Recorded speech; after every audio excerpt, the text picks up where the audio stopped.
Hi there, my name's Daniel Payne, and I work at the LSE Library, where I look after the politics archives. And I've also recently started volunteering for ARA's Explore Your Archive campaign, helping to establish a presence on Mastodon. So Mastodon, you might have heard of. It's a social network, which is a decentralized social network, which we'll talk a bit about later. And this video is just a short video to introduce you to how Mastodon works and kind of give you the basics and how to get started with it. Um, I should say at this point that I'm definitely not a technological wizard or expert. Mastodon works in quite a different way to other social networks that you might be more familiar with, like Twitter or Instagram or Facebook. But I just thought I'd share a bit about how I understand it to work as a way of helping other people get started with it. And then once you're more familiar with it, you'll find out more things about it. So I'm just going to talk very briefly about how it kind of conceptually works as I understand it, and then 6 things that you need to know to get started with Mastodon. If you do have any questions, once you've set up a profile, if you add a Fedi help or Mastodon hashtag to your toot, which we'll understand more about a bit later, you'll get a flood of people trying to help you. I'm also happy to answer any questions if you wanted to email me, or sort of run a more in-depth session for wherever you work, if you'd find that helpful. So first of all, conceptually, how it kind of works. So this little graphic is how I understand Twitter or X to work. So X is a centralized social network. So at its heart is X. And then all these people here are able to communicate with each other through X. So there's a kind of central server, which is X, and X controls the content moderation policies and the kind of rules of the platform. And provided that you obey all of those, you're able to talk with anyone else on the platform. So this person here is easily able to interact with this person over here, and they don't necessarily need to be following each other or having tagged each other in order to be able to speak to each other. So Twitter also has a kind of single place where you go to sign up to Twitter, so the Twitter homepage, and that's how you sign up. And because it's centralized, you're able to do text searching on it. So if I went to X and wrote archives in the search box, I would easily find other people who are mentioning the word archives in their tweets, and I don't necessarily have to be following that person to find them. So that's how I imagine X to work. This diagram is how I imagine Mastodon to work, which looks very different. So the key thing about Mastodon is that it's a decentralized social network. So as you can see, there is no center. Instead, there are actually thousands of different servers, which in Mastodon terminology, they call them instances. So there's thousands of different instances. Just using my cursor here, that's one instance. That's another instance. That's another instance here. So whereas X, there's a one server at the center of everything, there is no center here. Each instance is its own kind of community that has its own rules and content moderation policy. It looks like from this diagram that these instances aren't able to communicate with each other. However, you actually can using the Mastodon open standard, which enables you to communicate with each other, which we'll talk more about later. So that's just a very brief introduction to how I picture the two of them working, Mastodon and X. And then here are 6 things that you need to know to get started and to set up your profile. So the first thing is instances. So we mentioned that with X or Twitter, I think I keep calling it both, there's just one place that you go up to sign up to. On Mastodon, there isn't a single website called Mastodon where you sign up. Instead, you need to select a particular instance or server and sign up with them.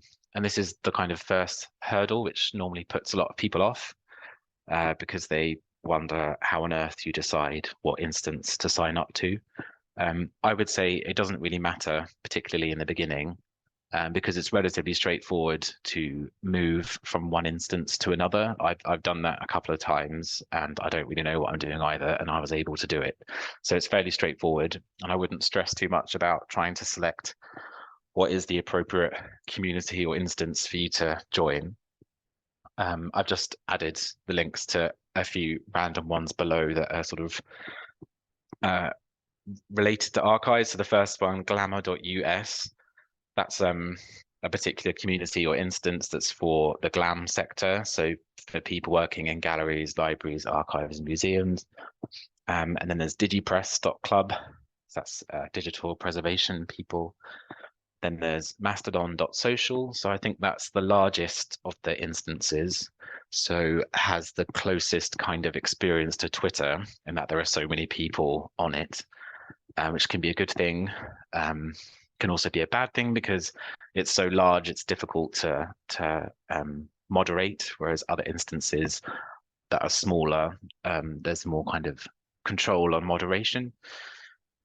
That one at the bottom of the list there, social.bbc, I don't actually think you can sign up to that instance, but I just put it there to show you that some organizations are experimenting with Mastodon. So the BBC have created their own instance for BBC people.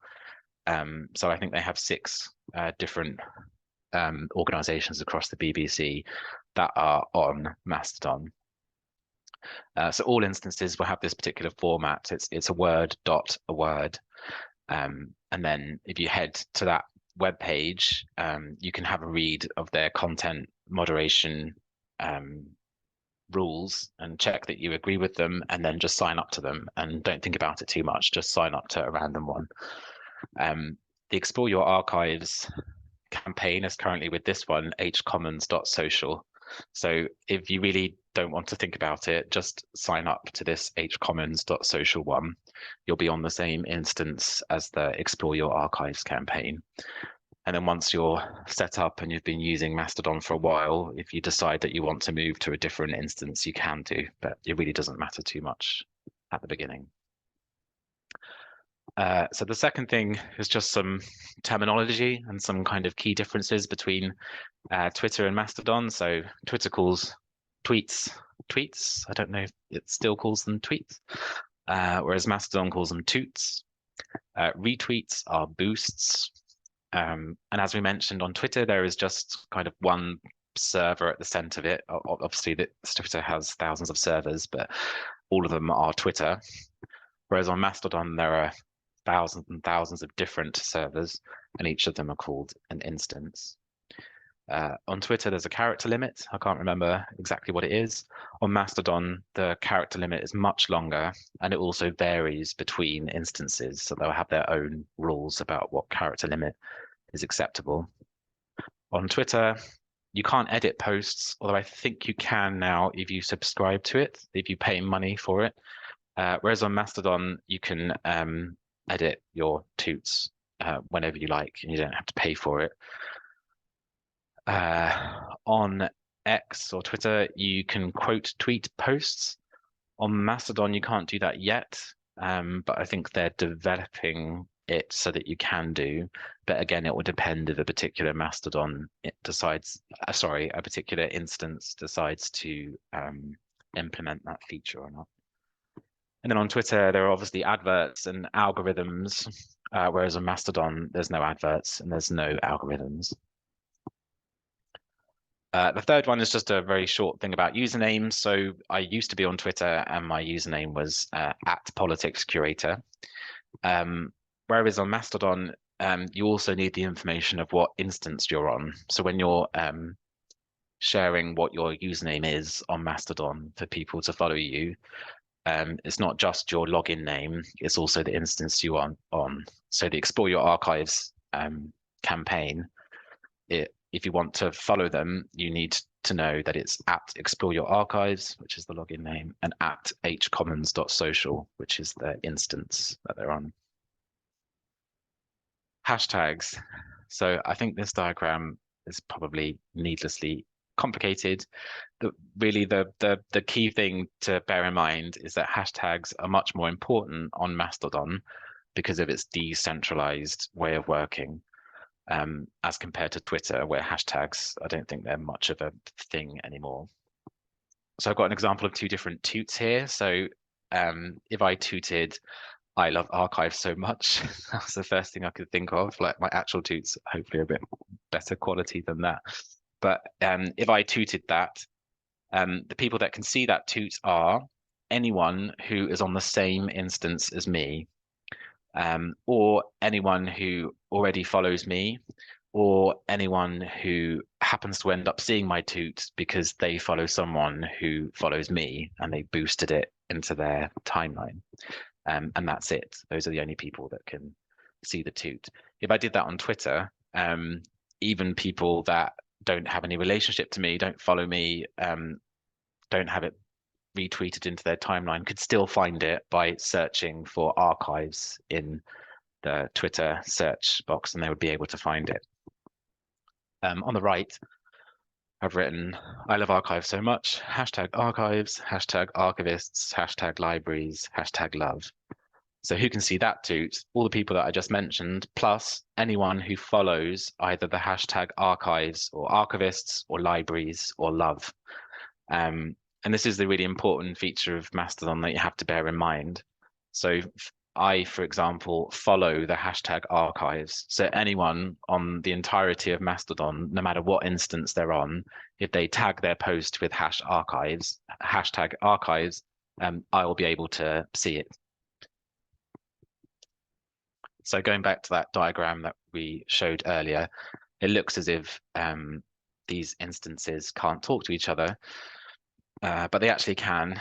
So if you have a look at this person with the red background who looks a bit like Karl Lagerfeld, he is actually able to communicate with this person over here because he might either follow them directly, or that person's toots might be boosted into his timeline, or that person might put a hashtag on their toot, which is a hashtag that this person is interested in and follows, and that's how they're able to connect and discover other accounts. So hashtags are really important for discoverability on Mastodon. You kind of have to put a bit more work into discoverability, as opposed to Twitter, where it's sort of done for you, but on a sort of algorithmic basis, which is different. I just wanted to give a practical example as well. So recently I was cataloging this collection, and inside the collection was this random photograph, which I've got there. And there was no clues as to who this person was, no information at all. And it just seemed to be randomly placed there. So I tooted from my account, cataloging this collection of Frank Wise, an independent Labour MP who worked in Russia in the 1940s. Does anybody know who this photograph is of? And I added a bunch of hashtags at the end to try and capture the attention of people who are interested in following those hashtags. I thought perhaps there might be some Russia, Soviet Union expert academic who might immediately know who this person is. So when I tooted that, there was somebody who didn't follow me and wasn't on my instance, but did follow the hashtag Soviet Union, replied within like a minute saying that's so-and-so, written their name down there. And I was able to check, and that was indeed who it was. And so I've now managed to catalog it with the name of the person. If I'd not included those hashtags, I would have probably not got an answer to that question. So the fifth thing to talk about was just setting up your profile. So it's really important to have a bio and a profile picture. If you don't want your face, you can have any other picture.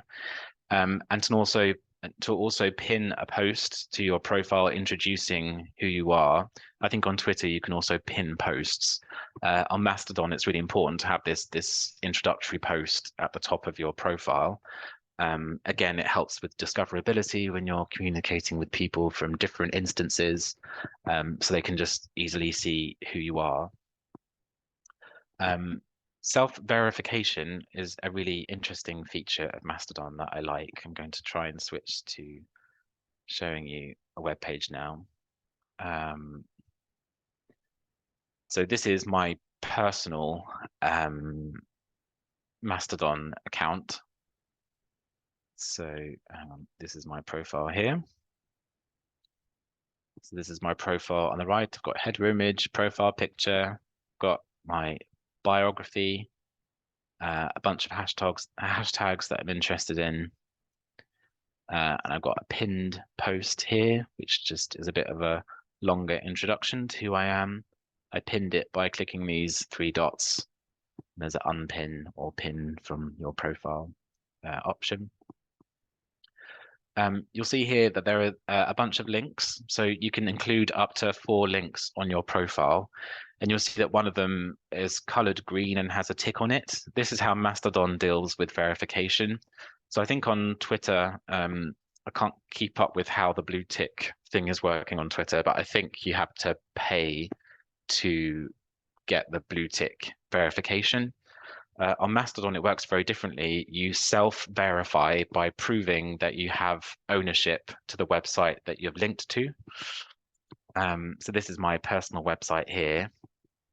I'm going to go into my settings and click public profile. You'll see here these extra fields. This is where you can add any links. So I've got my personal website and a link to an archive project that I'm working on. And if you click verification, it gives you some HTML code here. All you have to do is add that HTML code to the website that you're linking to.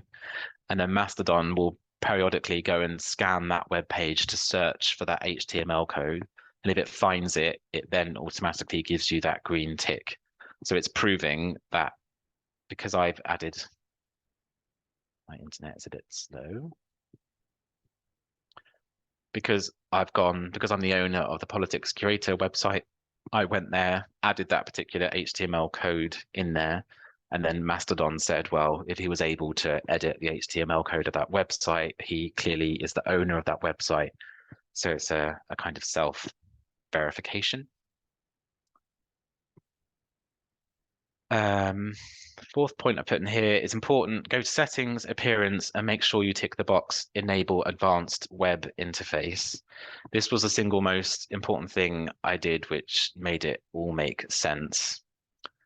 Go to settings, appearance, and make sure you have this checkbox ticked, enable advanced web interface. If you do that, it means that when you go to your home page, this is my home page, it sets out everything in different columns, which is very useful. It's a bit similar to TweetDeck, if you ever used that for Twitter. So this is my home page. So just like Twitter, this is like my timeline. So everybody that I follow appears here, which I can just scroll down if I want to. And then there's a notifications column. So again, like Twitter, it's all the people that have like favorited or followed me or I was going to say retweeted, boosted anything that I've tooted. Faves. So just like on Twitter, you can have lists of people. So I have like lists of people that I might particularly know, just to sort of filter that slightly overwhelming home timeline just down to the people that I particularly know or am aware of. Local timeline. So these are the toots of every single person who is on my instance.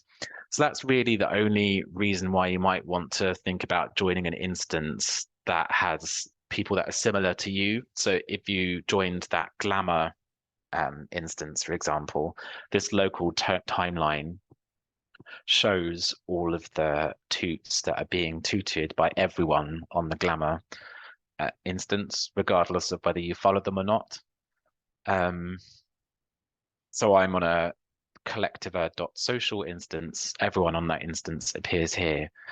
You can either choose to see this or not, so you can unpin it or pin it to your profile. It's entirely up to you.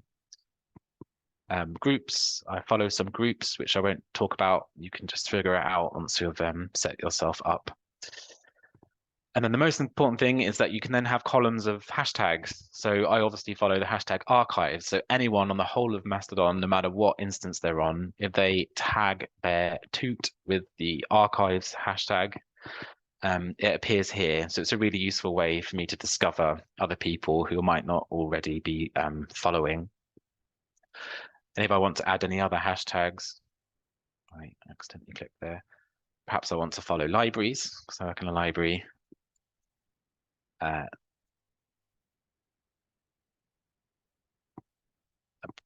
Go to hashtag libraries. It will appear here as a new column, and then I can choose to pin it to my profile. And now whenever somebody tags their toot with libraries, I'll see it there. I personally would untag the local timeline just because it gets a bit overwhelming seeing so many different types of toots. But yeah, it's entirely up to you how you manage it. But I find this advanced web interface a much easier way of navigating Mastodon and understanding how it all works. And then finally, I would just recommend having a look at the settings page. So settings here, you have a lot more control over sort of things like privacy and your toots as compared to Twitter. You can set it up so it automatically deletes your toots over a certain period of time. You can very easily see who you're following, who's following you back, and lots of sort of privacy settings that you got a lot more control on. So just spend some time having a look at the settings. And then finally, most importantly, accessibility, which is important at all times, and particularly on Mastodon. So just make sure you do these following things when you're on Mastodon. Make sure you have a bio and an intro pinned to your post, which you talked about before. Make sure you always do alt text. What that means is whenever you post a photograph, make sure you also have a text description that describes what that photograph is. Make sure you put your hashtags at the end of the post. So try to avoid putting them amongst the toot, because if someone's using a screen reader, it kind of interrupts the flow of the sentence. So toot without hashtags and then put a bunch of relevant hashtags at the end of the toot. Camel case, always. So I'm interested in South Asian archives and do quite a lot of work about South Asia, but I wouldn't do that hashtag like this. I would make sure it's in camel case. Again, this is for screen readers to make sure it recognizes this as two separate words. And then finally, content warnings, which are probably easiest explained by doing a toot. So here is where you write a toot. So I love archive so much. And then I'm going to realize that I shouldn't put hashtags amongst the big middle of the sentence. I should put them at the end. Then perhaps I want to upload picture.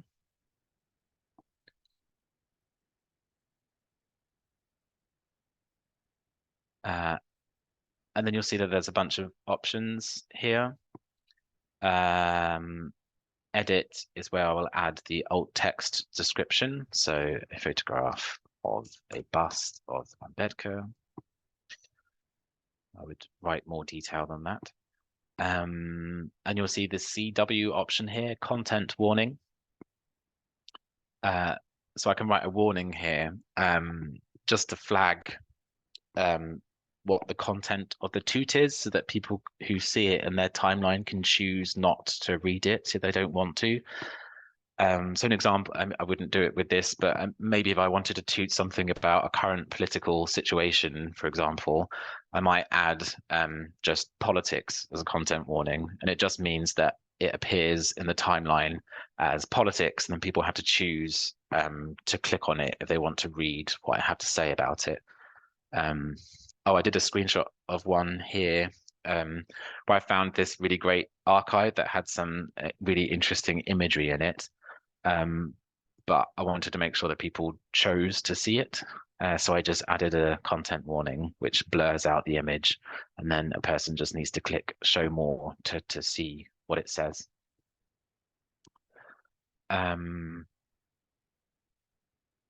Yes, that's it.